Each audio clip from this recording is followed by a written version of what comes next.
नमस्कार दोस्तों, बात से बात चले। इसी अपने इस एक छोटे से कार्यक्रम को आगे बढ़ाते हुए हम लोग फिर आपका स्वागत करते हैं, मैं और सुधा। नमस्कार कृष्ण। सुधा, अभी चंद दिनों पहले मैंने फेसबुक पर आपका एक छोटा-सा इंटरव्यू देखा, एक पोस्ट आपने डाली थी। जी। और वो इंटरव्यू था किसी भोजपुरी सिंगर का। जी, बिमला बिमला देवी। देवी आई बिलीव या। उसमें आपने वो तो चलो भोजपुरी सिंगर हैं, तो वो तो ज़ाहिर-सी बात है अपनी ज़बान बोलेंगे, लेकिन आपने भोजपुरी जिस तरह से बोली है, जो भी थोड़ी बहुत नुआंसेस वगैरह, वो बड़ी अच्छी मुझे लगी। और वो कैसे? कृष्ण, आप भूल रहे हैं, मैं बनारस में ही पैदा हुई हूँ, वहीं पे मेरी शिक्षा-दीक्षा हुई है, तो जी, जी। वहाँ पे भोजपुरी वातावरण अच्छा खासा है और हमारे घर में भी बहुत लोग आते-जाते रहते थे, जिनकी ज़बान जो थी भोजपुरी थी, मातृभाषा। तो वो मौका मिला मुझे और मुझे खुद भी भोजपुरी ज़बान बहुत प्यारी लगती है। मुझे लगता है उसमें जितनी मोहब्बत है, शायद किसी ज़बान में नहीं है। देखिए, मैं इस प्रोग्राम में आपसे एक बात ख़ास तौर पे पूछना चाहूँगा, ये मत समझिएगा कि मैं आपका इंटरव्यू कर रहा हूँ, क्योंकि ये कोई इंटरव्यू का प्रोग्राम नहीं है। वो मैं ये पूछना चाहूँगा कि प्रोग्राम के अंत में आपने ज़िक्र किया परिवार नियोजन का, यानी फैमिली प्लानिंग। जी। तो ये आपके ज़हन में कैसे आ गया अचानक? उसकी वजह ये थी कृष्ण कि मैंने अभी कुछ समय पहले एक आर्टिकल पढ़ा टाइम्स ऑफ इंडिया में। जी। उसमें उन्होंने यूनिसेफ के हवाले से ये बताया कि हिंदुस्तान में बेबी बूम आने वाली है। यानी मार्च 2020 और दिसंबर 2020 के बीच में वहां कोई 2 करोड़ से कुछ ज्यादा बच्चे पैदा होंगे। तो मेरा तो दिमाग खराब हो गया सुन के, ये कैसे? चीन जो है विश्व में जनसंख्या के हिसाब से नंबर 1 है, जी। भारत नंबर 2 है, लेकिन यहाँ भारत आगे निकल गया। तो ये हैरानी ओह! की तो बात है मैं और सुनकर दुःख की हैरान हूँ। भी और चिंता की भी। ये चिंता तो है, इस ख़ास तौर पे ऐसे हालात में चिंता तो होगी ही। सुधा कि एक तो वैसे ही हमारी पॉपुलेशन बहुत ज़्यादा है, जी, और दूसरा अगर ये जैसा आपने बताया कि ये आंकड़े सामने आए हैं, तो आगे और समस्याएँ सरकार के लिए हो सकते हैं।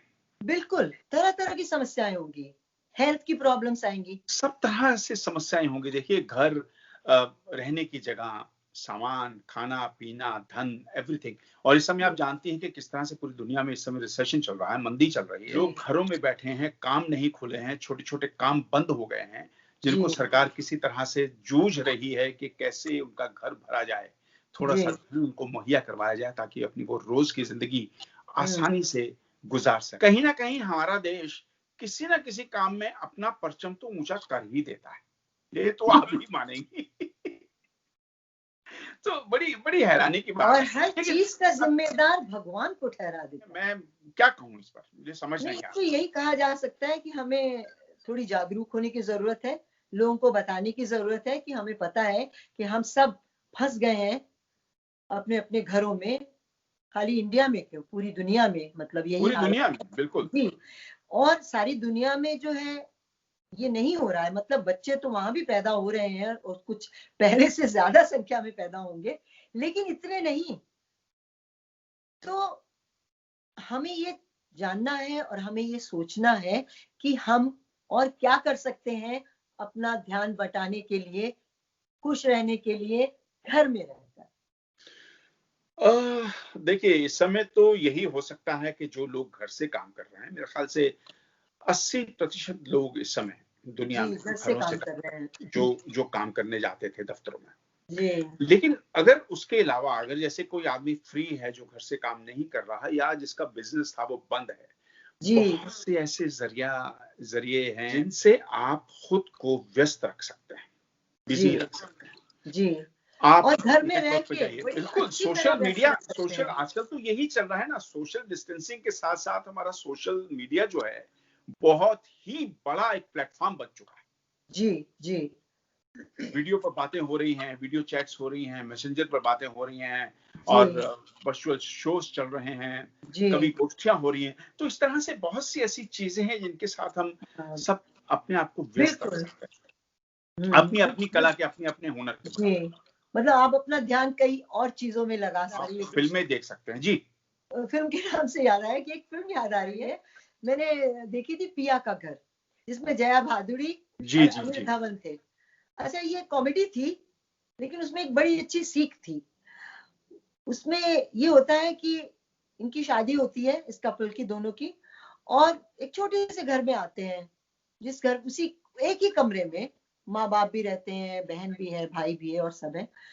तो अब उन्हें वक्त नहीं मिलता है एक दूसरे को जानने का। जी। तो पति यह निर्णय लेता है कि हमें शायद बाहर जाना चाहिए, एक कमरा लेके। तो वो होटल में एक कमरा बुक करते हैं। अब उसके बाद जो सिलसिला शुरू होता है, वहां पे रेड पड़ती है, मतलब अब ये बहुत शर्मिंदगी का सामना करना पड़ता है इनको, और ये भाग के अंत में घर ही आते हैं। और संदेश ये है कि पिया का घर सबसे अच्छा होता है। बिल्कुल सही बात। मैं अपनी दोस्त का एक किस्सा सुनाना चाह रही हूँ, मुझे बहुत प्लीज। अच्छा लगा। जी जी कि वो ये कह रही थी कि उसके पति आजकल बहुत काम करते हैं, कल उन्होंने सब्जियां काटी, बर्तन भी धोए, इस तरह की बातें कर रही थी। तो कहने लगी कि एक दिन तो मैं हैरान हो गई। मैंने कहा ऐसा क्या हुआ? कहने लगी कि किचन में कॉकरोच था। कॉकरोच दिखा, मेरे हस्बैंड एकदम घबरा गए, भागे, उन्होंने उसको पकड़ा, टिश्यू वगैरह से पकड़ के उसको फेंका। फिर उन्होंने डेटॉल से पूरी जगह साफ की, और ऐसी ऐसी जगह साफ की जहां की करने की उस दिन जरूरत भी नहीं थी। कबर्ड्स एक एक साफ किए, चीजें निकाल जी। निकाल के, चीजें निकाल निकाल के। तो मैंने कहा कि ऐसा करो, एक कॉकरोच पकड़ो और 2 दिन बाद बाथरूम में छोड़ दो, और उसके 2 दिन बाद लिविंग रूम में छोड़ दो।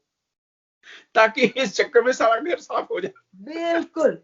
तो वो बेवकूफ होगी ना अगर उसमें कमियां ढूंढे। में हालात ऐसे चल रहे हैं कि हर इंसान कहीं ना कहीं किसी ना किसी को लेक्चर दे देता है जी क्या जी करना चाहिए, क्या नहीं करना चाहिए। लेकिन हमें खुद को ये बात बहुत जरूरी है सोचना, जैसे अभी आपने थोड़ी देर पहले कहा इंडिया में ये आंकड़े आए हैं बच्चों के, लेकिन हमारी जिम्मेदारी क्या है? हम्म। आप देखिए, कंपेयर कीजिए इस मुल्क को, जी समस्याएं हैं सरकार के सामने। जी अब तो स्थिति थोड़ी सी सामान्य हो रही है, कुछ हो गई जी, है, पहले से बेहतर बच्चों हुई ने है। अगले हफ्ते से स्कूल जाना शुरू कर देना है। तो लेकिन फिर भी सरकार किस तरह से देख रही है लोगों को, उनके घरों को, उनकी तनख्वाहें किस तरह से जा रही हैं, बिल्कुल। हर किसे किसी पैसे नहीं थोड़ी मिल रहे हैं, कौन पैसे बिजनेस मिल रहे हैं, जो छोटे बिजनेस छोटे करने बिजनेस वाले जिनके लोग हैं हैं वो नहीं वो कमा पा फरलो रहे पर हैं, अभी तक फरलो पर हैं, अक्टूबर तक सरकार ने इसकी म्याद हैं, बढ़ा दी है। उनको कैसे तो मदद की जाए। ये सब चीजें इनमें हमारा भी कर्तव्य है कि हम इसमें कुछ ना कुछ कंट्रीब्यूट करें। बिल्कुल, जैसे कंट्रीब्यूट इन यहाँ द के लोग सेंस, करते हैं। कंट्रीब्यूट इन द सेंस ये नहीं कि हम कुछ पैसा डालें, मतलब ये कि नहीं, एहतियात बरतें। बिल्कुल बिल्कुल। जो रूल्स एंड रेगुलेशन, बिल्कुल जो गाइडलाइंस बिल्कुल। हमें हमारे सामने रखी हैं सरकार ने, उस पर अमल करें, उनके हम्म। हिसाब से चलें। जैसे ये रेस्टोरेंट्स कौन में आप करेगा? हम बता और रहे आप थे, करेंगे ना, और तो आप कोई नहीं जाते करेगा। हैं रेस्टोरेंट में, आप जाते हैं तो आप बता रहे थे कि वहाँ कितनी एहतियात बरतने को कहा बिल्कुल, जाता मैं अभी लास्ट वीक ही गया परिवार के है। साथ, क्योंकि निकले नहीं थे। जी तो मैंने देखा, मैं बड़ा हैरान हुआ। एंट्री से पहले उन्होंने हमारा टेम्परेचर लिया और हमारे अच्छा हाथ पे उन्होंने सैनिटाइजर डाला, और उसके बाद 5 मिनट कहा कि आप जरा वेट कीजिए, हम टेबल देखते हैं। और जब टेबल पे हम लोग गए तो जी। दोनों तरफ 3-3 फुट की शील्ड्स लगी हुई हैं। और मजे की बात यह है, अब मेन्यू नहीं दे रहे हैं, मेन्यू कार्ड अच्छा ना।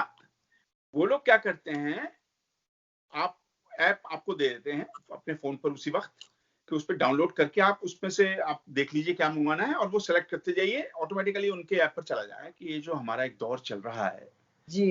ताकि मैं हमेशा प्रार्थना करता हूँ कि ये जल्दी खत्म हो, ताकि हम लोग की जो जीवन है सामान्य है उस पर आ जाए, मुझे स्थिति पर आ लगता जाए, है खत्म होगा अगर हम अपना कर्तव्य निभाते जाएं। निभाएं। लेकिन सरकार जो मुझे हमें कहीं ना कहीं कहती लगता है है वो कि इस दौर से करते हमने जाएं। सीखा बहुत कुछ है। जी, बहुत बहुत खुद कुछ काम सीखा। करना सीखा है, जी एहतियात बरतना सीखा है। जी वो चीजें ऐसी जिनके बारे में हम कहते थे कि मैं तो यार इसके बिना जी नहीं सकता, जी।